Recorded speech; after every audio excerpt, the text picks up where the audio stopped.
नमस्कार, स्वागत है आप सभी का अपने इस ऑनलाइन प्लेटफॉर्म पर। और आज अपने चर्चा करेंगे चैप्टर 6 विद्युत चुंबकीय प्रेरण इलेक्ट्रोमैग्नेटिक इंडक्शन के बारे में। इस चैप्टर से जितने एमसीक्यू बनेंगे, जो आपके फिल इन द ब्लैंक्स है और जो शॉर्ट क्वेश्चन है और जो लॉन्ग क्वेश्चन है, उनकी अपनी चर्चा करेंगे। ज़्यादा बड़ा वीडियो नहीं आएगा, 10 से 12 मिनट में अपने इसको सलटा देंगे। न्यूमेरिकल है वो मैं आपको सॉल्व करवा दूंगा, बाकी जो क्वेश्चन है डेरिवेशन है वो आप अपने नोट्स से देख सकते हैं। ठीक है, चलो करते हैं शुरू। पहला प्रश्न देखो, जब किसी कुंडली के पास किसी चुंबक का दक्षिणी ध्रुव ले जाया जाता है तब उसके निकट उसमें उत्पन्न प्रेरित विद्युत धारा की दिशा क्या होती है, ये आपसे पूछा गया है। दिशा के लिए क्या करना है, देखो भाई, यहां पर आपके पास में मान लो ये कोई कुंडली है, ये कोई मैग्नेट है, चुंबक जिसको कहते हो, ये इसका नॉर्थ पोल है, ये इसका साउथ पोल है। अब इसको या तो इसके पास लेके जाओगे या इससे दूर। इसका सिंपल सा याद रखना, अगर चुंबक को पास में लेके आ रहे हो तो जो पास वाला है वही आपकी दिशा होगी, और दूर लेके जा रहे हो तो दूर वाला जो है वही दिशा होगी। मतलब अब एन इसकी ओर है कुंडली की तरफ, ये कुंडली है आपकी, कुंडली की तरफ एन सिरा है, दूसरी तरफ एस है। पास में कौन है एन, दूर कौन है एस। तो एन पास में है तो पास वाला अगर पास में लेके आ रहे हो तो एन को इस तरह देखोगे तो ये कुछ इस तरह से स्ट्रक्चर बनेंगे, यानी ये एंटी क्लॉकवाइज आपकी डायरेक्शन बनेगी। एंटी क्लॉकवाइज को बोलते हैं दक्षिणावर्त। क्या बोलते हैं? दक्षिणावर्त। और आपके पास में दूर लेके जा रहे हो इसको, तो दूर कौन सा है? एस। तो एस की तरह बिहेव करेगा एस, यानी कि आपका कौन सा आएगा? क्लॉकवाइज। एस को ऐसे लिखो, इसको इधर देखो, इसको इधर देखो, ऐसे गोला बनेगा, ऐसे तीर लगाओ, तो ये क्या बन गया? आपका क्लॉकवाइज बन गया। क्लॉकवाइज को बोलते हैं वामावर्त। क्या बोलते हैं? वामावर्त। क्लियर है? अब ये कह रहा है दक्षिणी ध्रुव लेके आ रहे हैं, इसके पास में कौन सा ध्रुव लेके आ रहे हैं? दक्षिणी ध्रुव लेके आ रहे हैं। तो दक्षिणी ध्रुव लेके आ रहे हो तो दक्षिणी के अकॉर्डिंग अपने इसको सॉल्व करेंगे। मान लो ये आपकी कोइल है, ये आपकी मैग्नेट है, ये एस है और ये एन है। साउथ पोल इसकी ओर लेके आ रहे हो तो साउथ की तरह बिहेव करेगा। साउथ होगा तो इस तरह से होगा, क्लॉकवाइज होगा कि नहीं होगा? बोलो यार, अरे बोलो ना। क्लॉकवाइज को क्या बोलते हैं? दक्षिणावर्त बोलते हैं सर, अभी आपने बताया। क्या बोलते हैं? दक्षिणावर्त। दक्षिणावर्त ऑप्शन कौन सा है? क्लॉकवाइज को क्या बोलते हैं? Sorry sorry sorry sorry sorry, clockwise को वामावर्त बोलते हैं। क्लॉकवाइज को वामावर्त बोलते हैं, उल्टा बता दिया मैंने भाई। एन होता है दक्षिणावर्त, एन होता है दक्षिणावर्त, नॉर्थ है ना। तो इसका आंसर आएगा वामावर्त, ऑप्शन ए आएगा। ये जो ऑप्शन दे रखा है ये इनकरेक्ट है। क्लियर? नेक्स्ट है, एक चुंबक एक बंद नाल बंद चालक के निकट स्थित है। चालक में विद्युत धारा उत्पन्न की जा सकती है यदि केवल चुंबक गतिशील हो, केवल चालक गतिशील हो, दोनों गतिशील हो, चालक व चुंबक के बीच आपेक्षिक गति हो। अकेला हो तो भी हो सकती है, अकेला चुंबक हो तो भी हो सकता है, चालक हो तो भी हो सकता है, दोनों हो तो भी हो सकता है, यानी दोनों की आपेक्षिक गति, यानी ऑप्शन नंबर डी सबसे बेस्ट रहेगा आपकी सेहत के लिए। क्षण में प्रेरित विद्युत वाहक बल का मान BLV होता है भाई। कितना होता है? BLV। BLV, B क्या है? मैग्नेटिक फील्ड, L क्या है? Length of conductor, V velocity of conductor. अन्योन्य प्रेरण M की SI यूनिट पूछी है, हेनरी होती है, H से डिनोट करते हैं। अगर अन्योन्य प्रेरण की जगह सीधा प्रेरण आता, प्रेरण नहीं स्व प्रेरण आता, तो भी इसका यही होता, स्व प्रेरण L होता है। आगे चर्चा करें तो ट्रांसफार्मर, इसकी बात करूं, ट्रांसफार्मर कार्य करता है केवल एसी में, और यहां लिख देता हूं मैं डीसी में, एसी डीसी दोनों में, या कोई नहीं। तो ये केवल और केवल एसी में ही काम करता है, डीसी में काम नहीं करता है। ओके, ट्रांसफार्मर का क्रोड बनाने के लिए सबसे उपयुक्त पदार्थ कौन सा है? क्रोड बनाने में सबसे उपयुक्त नरम लोहा होता है। क्या होता है? नरम लोहा। तो बात करें नरम लोहा, मुलायम इस्पात, ऑप्शन नंबर ए। किसी परिपथ में 0.1 सेकंड में 5 एम्पियर से 0 एम्पियर तक धारा गिरती है। यदि औसत विद्युत वाहक बल 200 वोल्ट हो तो प्रेरित परिपथ का स्व प्रेरकता होगा। एल का फॉर्मूला टाबरो के पर divide E divided by DI/dt। Clear है? अब देखो दिया क्या है आपको? आपको दिया टाइम डेल्टा टी, कितना? 0.1 सेकेंड। करंट DI का मतलब डेल्टा ही बोल सकते हो, जिसको आप लिख सकते हो 0 - 5, यानी कितना आ जाएगा? -5 एम्पियर। ठीक है? और क्या दिया हुआ है? विद्युत वाहक बल E का मान दिया हुआ है 200 वोल्ट। तो वो मान रखो इसमें। ई का मान कितना, ये फॉर्मूले में माइनस होता है ना, यहाँ माइनस ई का मान 200 आ गया, डिवाइड आ गया, डी आई का मान -5 आ गया, और जो डी टी है वो ऊपर जाएगा तो कितना आएगा अरे बोलो 0.1 सेकेंड आ जाएगा। माइनस से माइनस कट गया, 5 से ये 20 काट दो 4 बार, 4 गुणा 0.1 कितना आ गया 4.0, कितना 4.0 Henry. Option number alpha beta gamma, आलू ले ले भिंडी ले ले, है ना, आलू फॉर ए फॉर अनार। चुंबकीय फ्लक्स का SI मात्रक वेबर होता है भाई, इसमें भी ए ही आएगा। नेक्स्ट, एक वर्ताकार लूप की त्रिज्या r है जिसमें I विद्युत धारा प्रवाहित हो रही है, जिसके केंद्र पर चुंबकीय क्षेत्र B है। वृत्त के अक्ष पर उसके केंद्र से कितनी दूरी पर चुंबकीय क्षेत्र का मान B/8 होगा। अरे भाई इसमें B/8 भी पूछ सकता है, 4 भी पूछ सकता है, B/2 भी पूछ सकता है, कितना भी पूछ सकता है, 2B भी पूछ सकता है।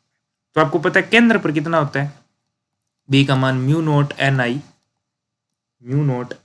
n नहीं आएगा, यहाँ n नहीं आएगा, μ0I/में 2r होता है, ठीक है। और B' बोला इसने B/8, ठीक है, और B' का मान होता है, यानी r डिस्टेंस के ऊपर बात करें तो ये आपका फॉर्मूला जो आता है वो आता है μ0 आ गया, I आ गया, r² आ गया, डिवाइड आ गया, 2 आ गया, और r² प्लस में x² का पावर रेज टू 3/2। तो ये फॉर्मूला होता है भाई मेरे। तो आपने करना क्या है, इसमें B' का मान रख दो यहाँ पे, B का मान रख दो यहाँ पे, और सॉल्व कर लो। सॉल्व करोगे तो ये आंसर आएगा √3r आएगा। कितना आएगा, √3r आएगा। ये A गलत है, ऑप्शन C आएगा, और C में भी √3 आएगा, √3r आएगा, सीधा 3 नहीं आएगा, ठीक है। बात पल्ला पड़ेगी थोड़ी बहुत। हाँ, लेंज के नियम का संबंध है आवेश संरक्षण, ना भाई। संवेग संरक्षण, ना भाई। द्रव्यमान संरक्षण नहीं है, ऊर्जा संरक्षण से। किससे है, एनर्जी कंजर्वेशन, ऊर्जा संरक्षण। बात पल्ले पड़ी क्या। नेक्स्ट देखो, चलते हैं अगले प्रश्न की ओर, और आपकी स्क्रीन पे ये रहा अगला प्रश्न। 5 करोड़। किसी बंद परिपथ का प्रतिरोध R का मान 10 ओम ही।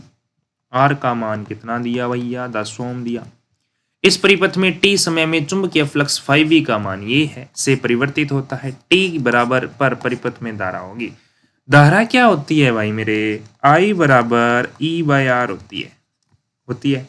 तो E क्या होता है, अरे फेराडे ने बोला E बराबर d∅/dt होता है। अवकलन कर दो इसका, अवकलन d∅/dt dy/dt 60² plus 5t plus 1, okay, E equals to 12t plus 5, okay okay okay, और 8 यानी t बराबर 0.25 सेकेंड पर आपका विद्युत वाहक बल कितना हो जाएगा, E बराबर हो जाएगा 12 गुणा 0.25 प्लस 5।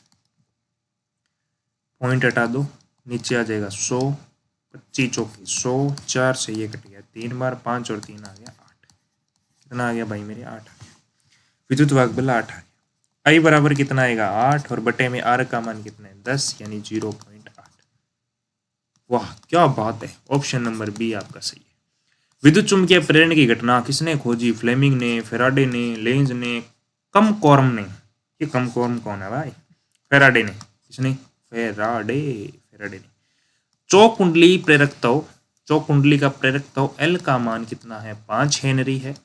और धारा जो है di/dt का मान दिया है, धारा में परिवर्तन प्रति सेकंड 2 एम्पियर पर सेकंड हो रहा है, यानी di/dt का मान है, ये बढ़ रही है, तो प्रेरित विद्युत वाहक बल कितना होगा। तो E का मान कितना होता है, E का मान कितना होता है, L di/dt होता है, यही तो होता है, हाँ यही होता है। तो अपने पास में L का मान कितना 5 है, di का मान कितना है 2/1, तो कितना आ जाएगा 10 वोल्ट। कितना आ जाएगा 10 वोल्ट। सीधा सीधा प्रश्न है भाई, आपको कोई रॉकेट साइंस नहीं लगानी है, सीधा सीधा पूछ रखा है भाई मेरे। आगे खाली स्थान, आगे विद्युत जनित यांत्रिक ऊर्जा को खाली स्थान में बदलता है विद्युत ऊर्जा में। और मोटर क्या करती है, विद्युत ऊर्जा को यांत्रिक ऊर्जा में बदलती है। चालक में परिवर्तित चुंबकीय क्षेत्र द्वारा प्रेरित विद्युत धारा की दिशा का पूर्वानुमान खालिस्तान नियम द्वारा लगाया जाता है। लेंज का नियम दिशा बताता है भाई, लेंज का नियम दिशा बताता है।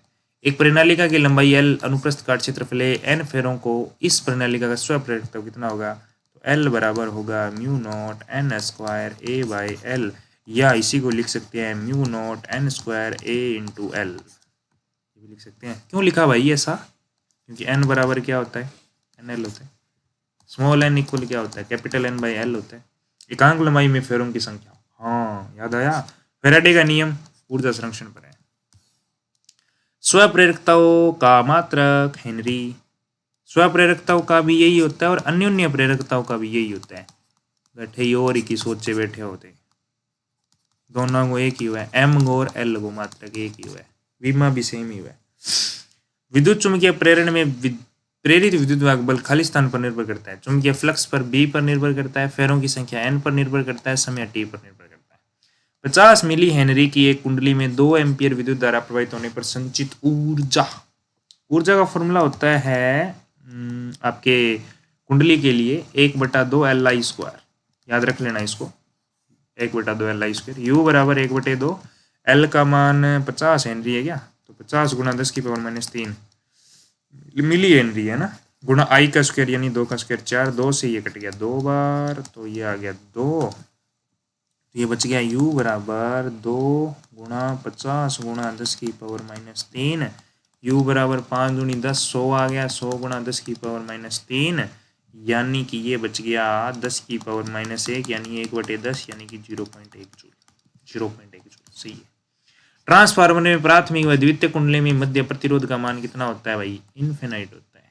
एक ट्रांसफार्मर प्रत्यावर्ती वोल्टता को इतना में बदलता है, यानी ये तो हो गया Vp का मान, ये हो गया Vs का मान, द्वितीय कुंडली में फेरों की संख्या Ns दे रखा है और Np पूछा है, तो आपको पता है एक फॉर्मूले से सारे कुछ हो जाता है, Vp बटा Vs इक्वल Np बटा Ns इक्वल Is बटा Ip। बस ट्रांजिस्टर का ट्रांसफार्मर का कोई वो क्वेश्चन आए इस फॉर्मूले से हो ही जाता है लगभग।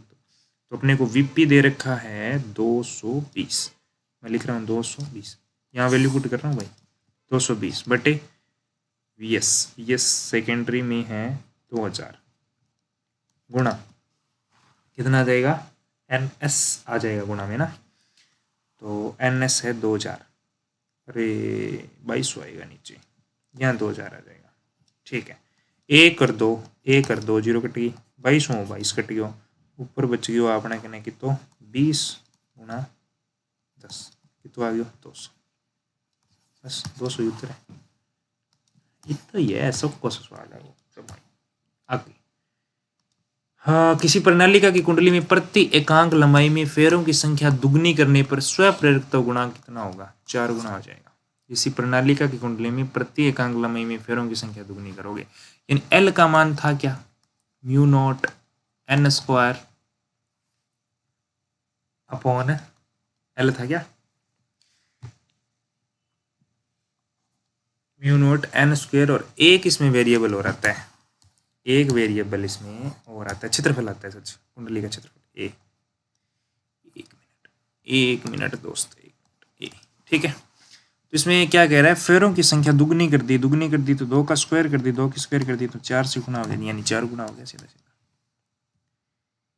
ओके, अब देखो आगे क्या होता है, ये देखो, अब देखो आगे होता है क्या। चलो, दूर स्थानों पर विद्युत ऊर्जा का संचरण खालिस्तान विभव व खालिस्तान धारा पर होता है।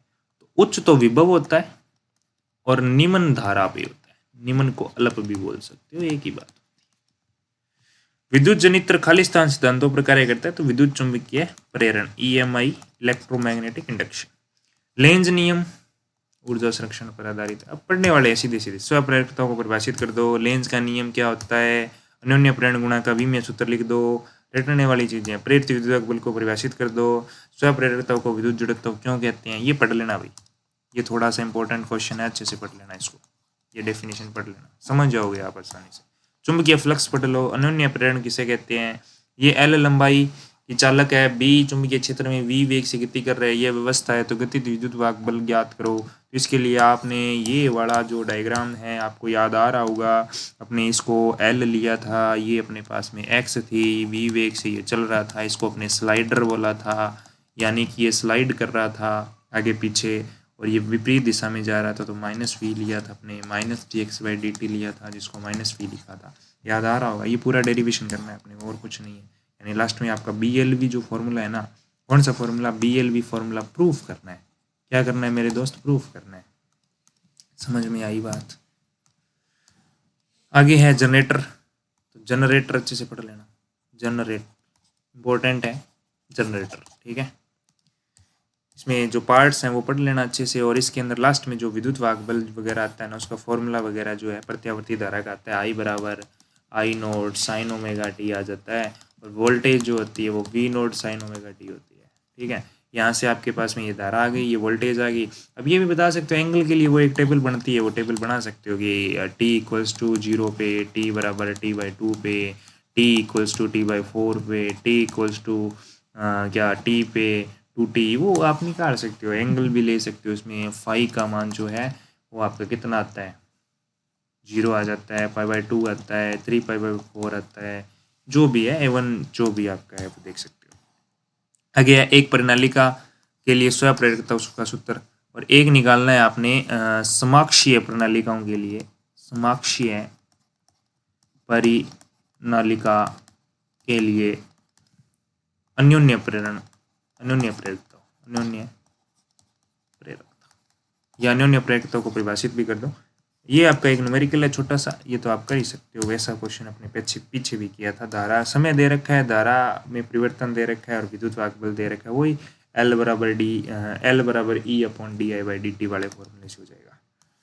आगे आपके फिर से एक फॉर्मूला बेस्ट क्वेश्चन है, इसमें अन्योन्य प्रेरकता दे रखा है, ये दे रखा है, ये भी हो जाएगा, वो सेम ही है, बस L की जगह M आ गया, इसमें और कोई फर्क नहीं है।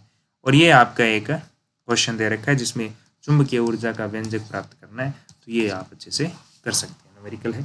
चुंबकीय ऊर्जा आपको भी मैंने बताई थी, UB 1/2LI², UB बराबर कितना होता है, ½ of LI²। That's clear. तो ये चैप्टर आपका 6th कंप्लीट, ठीक है। बाकी अपने 7th 8th अगली वीडियो में करेंगे, तब तक के लिए बाय बाय, पढ़ते रहें, धन्यवाद।